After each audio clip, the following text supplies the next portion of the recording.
Good afternoon, you guys. Welcome to the channel. I'm Evita Cooks and Gardens, and I'm out here in the garden to show you how I direct sow these lovely Ají Dulce or Gustosito seeds that I brought back from Puerto Rico. Now, this planter, I had some tomatillos in it. Now, I gotta say, even though I was successful with them, there's one little baby one left behind.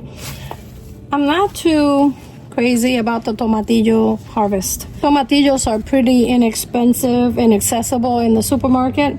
So until I figure where I want to put them other than in a planter, I'm going to get rid of them. Of course, I'm going to save these and figure out what to do with them today for dinner. But in the meantime, what I'm doing here is just pulling out the weeds. This is plantain, and this pretty much sprouts everywhere. In Puerto Rico, they call it janten. It is medicinal, and there is a couple of varieties, but this one is product of a seed that my mom sent me 3 or 4 years ago. And like I said, that seed can propagate without any effort just about everywhere. But when it comes up like this, especially in a planter like this one, or in areas where I don't want the plantain to grow, I just pull it out, which is what I'm doing right now.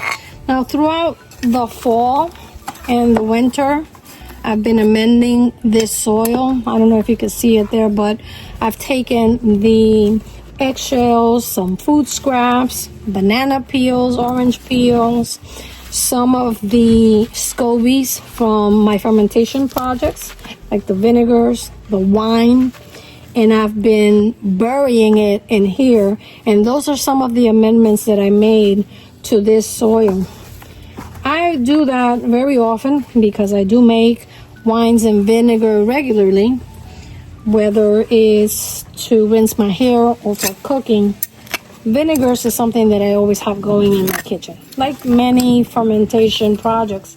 In fact, if you haven't seen the video on how I ferment the carrots that I harvested from the garden, I'll share the link right up here for you. So now I'm just going to clean this up a little bit because my intent is to plant a couple of seeds of Gustosito ají peppers. Remember, those are those sweet small peppers from Puerto Rico. And I'm going to try and grow a healthy plant here because my goal in reality is to be able to keep that plant going throughout the summer, fall, and winter. So basically the whole year. So putting it in a planter like this allows me to bring it inside. Now, the soil in Florida is very sandy, and maybe you could see it or appreciate it there.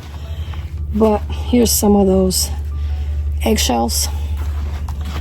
And I also, when I have an excess amount of coffee grounds or spent coffee grounds, I dump them in here too. I'm just going to aerate the dirt, like I said, or the soil.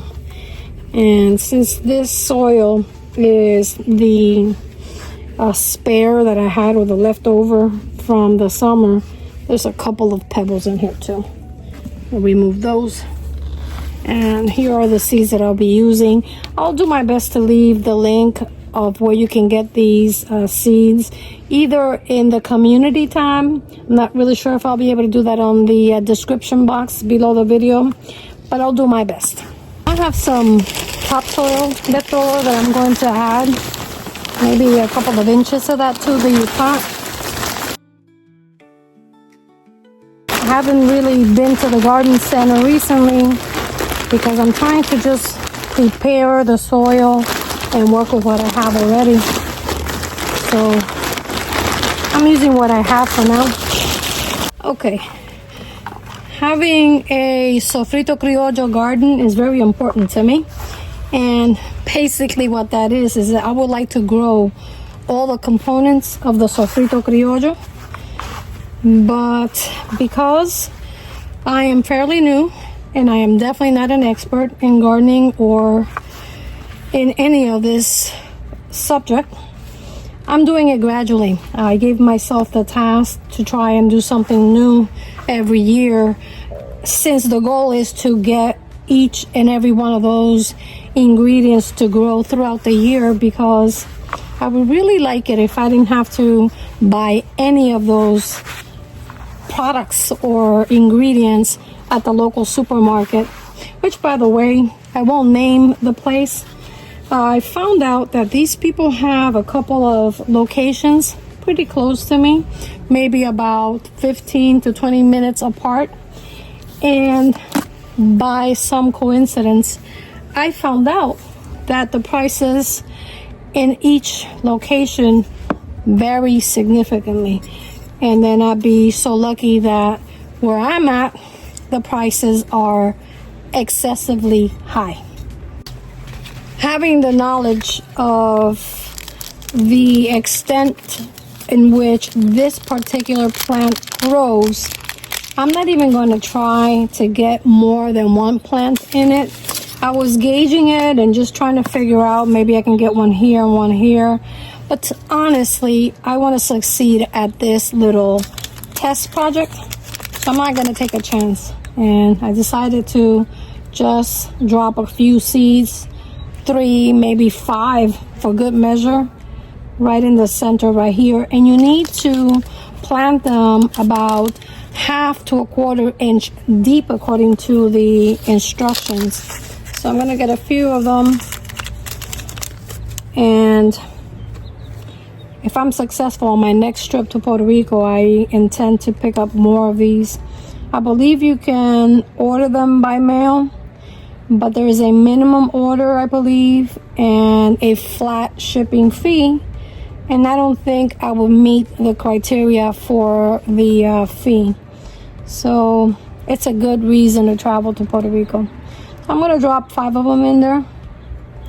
And now I drop one right here. Let's go ahead and put it in there. Maybe it's meant to be.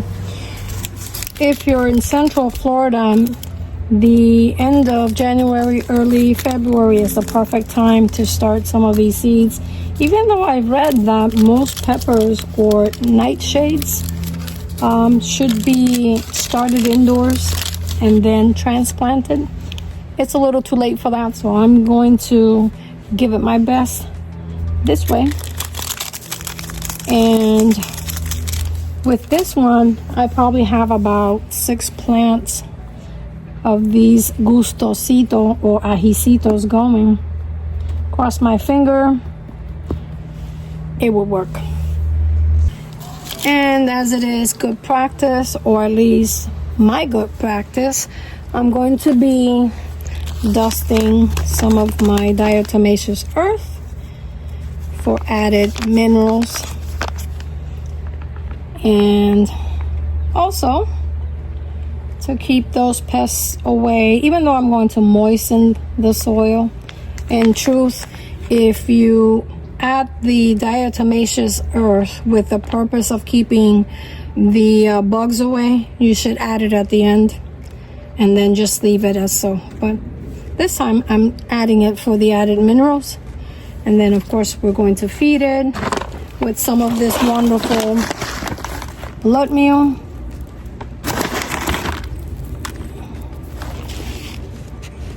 And some of this all-purpose plant food. Now this is too much, I'm not going to add all of it. And even though people keep telling me not to handle this with my bare hands, I keep forgetting. It's probably going to take me a good hour today to take care of these nails, because I have gloves and I insist in using my bare hands. The appearance of my fingernails is very important to me. Usually they're very long, but this time of year I trim them because they do grow very quickly. And my friend Linda last year asked me what I do to get my nails to grow. And there's a couple of natural things that I do. The most important, like I said before, is clean them regularly. So every day when I shower, I take a little brush and I brush them I make sure that my fingernails and my hands always look presentable, because a lot of times on my cooking videos, that is what you see. So I don't think there's anything attractive about dirty hands and someone cooking. So I do spend a lot of time cleaning them every single day, especially if I'm in the garden. So if I've been working in the garden, it takes me a little longer. But basically what I do is brush them. I push my cuticles at least 2 or 3 times a week if I can. And then I apply a little bit of my castor oil, some rosemary oil, and ginger oil mixture overnight. If I have the time, I apply it a couple times, but honestly, I don't have the time to do it every day, you know, more than once, or at least at nighttime. So this looks good. And all I need to do is get some of my coffee ground tea water, spray it, and hopefully in about a month or so, I'll be giving you guys an update on what this beautiful, or these gorgeous ajicitos look like. If you want to see more of these garden videos, drop me a comment below the video. Like, share, and subscribe. And don't forget to activate the bell to be notified when I upload new videos. Until next time, I'm Evita Cooks and Gardens. You really have to try it.